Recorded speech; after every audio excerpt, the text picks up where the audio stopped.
আপুনি মন্দিৰৰ পৰা আহোতে কেতিয়াও এই তিনিটা ভুল নকৰিব যদিহে আপুনি মন্দিৰৰ পৰা আহোতে এই তিনিটা ভুল কৰিছে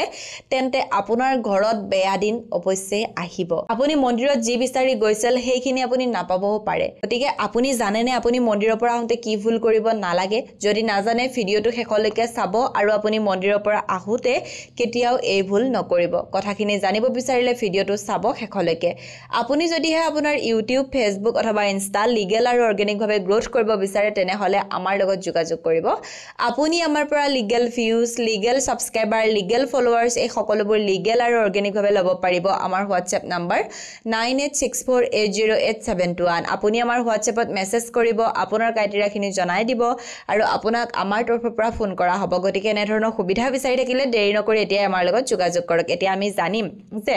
মন্দিৰৰ পৰা আহোতে আপুনি কি ভুল কৰিব নালাগে এতিয়া আমি মন্দিৰত কিয় যাওঁ ঈশ্বৰৰ ওচৰত কিবা বিচাৰি যাওঁ হয়নে তেনে ক্ষেত্ৰত আপুনি যদি মন্দিৰৰ পৰা আহোতে এইকেইটা ভুল কৰিছে তেন্তে আপুনি বিচৰাখিনি আপুনি নাপাবও পাৰে এতিয়া তাৰে প্ৰথমটো হৈছে মন্দিৰৰ পৰা যেতিয়া আপুনি ওলাব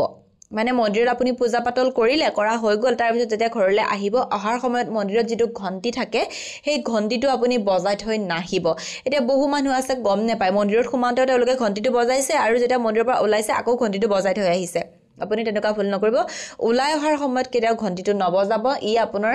বেয়া কৰিব পাৰে আপুনি যিখিনি বিচাৰিছিল আপুনি নাপাবও পাৰে কাৰণ আপুনি যেটো কৰিব নালাগে হেতু অলৰেডি কৰি দিলে গতিকে আপুনি তেনেকুৱা ভুল নকৰিব দ্বিতীয়তে হৈছে মন্দিৰৰ পৰা আহি আপুনি সিধাই ঘৰলৈকে যাব এতিয়া বহু মানুহৰ স্বভাৱ আছে কি কৰে মন্দিৰৰ পৰা আহি উঠি তেওঁলোকে মন্দিৰৰ ওচৰত তেওঁলোকৰ কোনোবা আলহী আছে কৈছে বোলে বাইদেউ আহক আমাৰ ঘৰত চাহ কাপ খাই যাব মানুহজনী সোমাই গল তাতে কেনেকুৱা কৰিব নাপায় মন্দিৰৰ পৰা আহিলে কি কৰিব লাগে সিধা নিজৰ ঘৰলৈকে যাব লাগে আৰু তৃতীয়তে হৈছে মন্দিৰৰ পৰা যেতিয়া আপুনি আহিব ঘৰলৈকে কেতিয়াও খালি হাতেৰে নাহিব এতিয়া মন্দিৰতটো প্ৰসাদ দিয়ে আপুনি প্ৰসাদ লৈ আহিব কিন্তু কিছুমান মন্দিৰত কি হয় প্ৰসাদ নিদিয়ে বা আপুনি দিয়া সময়লৈকে আপুনি ৰব নোৱাৰে তেনে ক্ষেত্ৰত আপুনি কি কৰিব পাৰে ফুল দিয়ে নিৰ্মালি দিয়ে আপুনি সেই নিৰ্মালিকনে ঘৰলৈকে লৈ আহিব তেনেকৈ আহিব কিন্তু কেতিয়াও খালি হাতেৰে নাহিব যদিহে আপোনাৰ বিশ্বাস আছে এই কথাখিনি সৰু সৰু কথা আপুনি ইচ্ছা কৰিলে মানি চাব পাৰে